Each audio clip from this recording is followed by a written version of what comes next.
салом дӯстон, он чизе ки мо ду рӯз пеш андешам намекардем рӯй медиҳад. Чунон менамояд ки гузариши Каземиро ба дастаи Манчестер Юнайтед ба ҳақиқат хеле наздик аст. Агар ин хабар аз даҳони занакҳои лаби об мешуд, мо дар ин бора гап намезадем. Нашриҳои мутаввири дунё менависанд ки гузариши нимҳиматгари Реал ба дастаи кишвари Англия кори ҳалшуда аст. Дар соатҳои наздиктарин Каземиро аз муоинаи тиббӣ мегузарад. Дар ин бора ҳам аллакай хабарҳо баромаданд. Мо имрӯз дар бораи ҳамин ва дигар хабарҳои муҳим гап мезанем.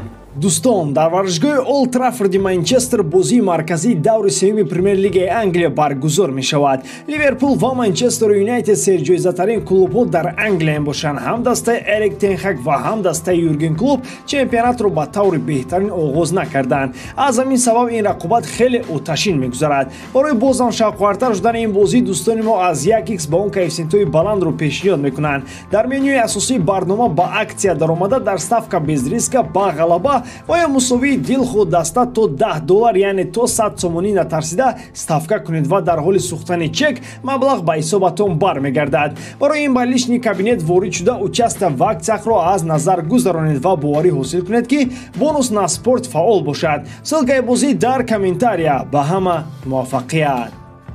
ҳангоми расмӣ шудани трансфери Каземиро ба дастаи Манчестер Юнайтед бояд сурати филми «Гурги аз Уолл-стрит» монда шавад. Агар тамошо карда бошед, дар як ҷо қаҳрамони асосӣ Поли Калонро ба ҳар тараф чош медиҳад. Логотипи МЮ бояд ана ҳамин акс бошад. Худатон тасаввур кунед, дастаи кишвари Англия барои харидории Каземиро 70 миллион евро сарф хоҳад кард. Фабрицио Романо менависад ки арзиши нимҳиматгар 60 миллион ҷамъи 10 миллион бонусҳо мебошад. Аввал трансфери Каземиро дар сатҳи овозҳо буд, вале пасон маълум шуд ки масъала хеле ҷиддист. Пас аз бохти шармандавори МЮ аз Брентфорд, намояндаҳои девҳои сурх дарҳол бо агенти бозингар дар тамос шуданд. МЮ ба Каземиро пешниҳод кард ки маоши ӯро 2 баробар зиёд мекунад. Тебқи маълумотон, нимҳиматгари бразилӣ дар дастаи англисӣ 350 000 фунт стерлинг дар як ҳафта кор хоҳад кард. Дар як сол ин тақрибан ба 18 миллион евро баробар мешавад. Яъне дар Премер-лига яке аз маошҳои калонтаринро маҳз Каземиро хоҳад гирифт. манкуниянҳо ба нимҳиматгар шартномаи 4 сола бо хоҳиши дароз кардани як соли дигар пешниҳод кардаанд. Гуфта мешавад ки аллакай байни даста ва футболбоз корҳо тақ шудаанд. Ягона масъалаи норӯшан ин нархи гузариш аст. МЮ аз аввал 60 миллион доданӣ буд. Тарафи Реал ба ин масъала хеле хуб нигарист. Онҳо нақшаи фурӯхтани бозингарро надоштанд, чунки ӯ яке аз судобозони калидии даста аст. Дар навбати худ дастаи Реал мехоҳад ба бозингар ҳаққи интихоб диҳад. ӯ арзанда аст то ояндаашро худаш маълум намояд. Перес бо Каземиро вохӯрӣ анҷом дод ва гуфтааст ки ҳама аз хоҳиши худи футболбоз вобастагӣ дорад. Мадридиҳо 80 миллион талаб карданд. Дар ниҳояти кор дастаҳо бояд сари маблағи 70 миллион маслиҳат кунанд. Агар як сабаби рафтани Каземиро ин маоши баландаш бошад, пас сабаби дигар он гуфта мешавад ки нимҳиматгари бразилӣ эҳсоси онро дорад ки эпохаи ӯ дар Реал ба анҷомаш наздик аст. Аз байни гунаи беҳтарини хатти нимҳимояи Реал аввалин шуда ҷавонтаринашон меравад. Реал дар ҳаяташ Валверде, Тучуамени ва Камавингаро дорад. Аз ин рӯ шояд ба бозор барои ҷустани ҷойгузини Каземиро ҳам набарояд. Манчестер Юнайтед мехоҳад масъалаи трансфери Каземиро то бозӣ бо Ливерпул ҳал гардад. Девҳои сурх мехоҳанд рӯзи якшанбе дар рақобат бо душмани ашадияшон аз кӯмаки ҷанговари нави худ истифода барад. Барселона шикори футболбозонро дар бозори трансферӣ идома медиҳад. Айни ҳол дастаи мазкур ба чанд дифоъгар мароғ зоҳир карда дар талоши ҷалби онҳо мебошад. Гап сари Алонсо, Ашраф Ҳакимӣ ва Хуан Фойд меравад. Ҳамчунин диққати каталониҳо ба нимҳиматгари Сити Бернардо Силва ягон зарра кам нашудааст. Дар айни ҳол мақсади аввалиндараҷа аз байни футболбозони номбурда дифоъгари рости дастаи Виллареал Хуан Фойд мебошад. нимҳиматгари мазкур бояд аз мавсими нав канори хатти дифоъро қавӣ намояд. Аммо ин ҷо ҳам як мушкилӣ аст. Барселона бояд Сержино Дестро фурӯшад.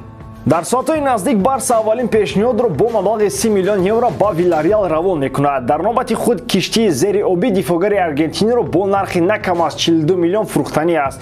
Гуфташунидаҳо вақтҳои наздик оғоз мешаванд ва ҷонибҳо бояд ба қарори муайян бирасанд. худи дифоъгар намехоҳад ба Виллареал фишор орад. ӯ ба ҳамаи қарорҳои даста розӣ хоҳад шуд. яъне дар ин трансфер ҳамаи чиз аз дастаи Виллареал вобастагӣ дорад. футболбоз бошад бо иззату эҳтиром ба хулосаҳои клуб розӣ хоҳад шуд.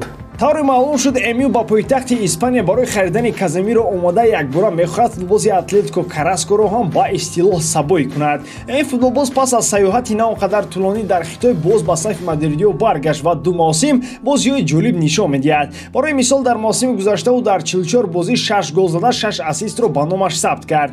Тибқи маълумото бозингари белгитабор дар Атлетико хушбахт аст, аммо агенташ ба ӯ клуберо ҷустуҷӯ дорад ки дар он маоши бештар гирад.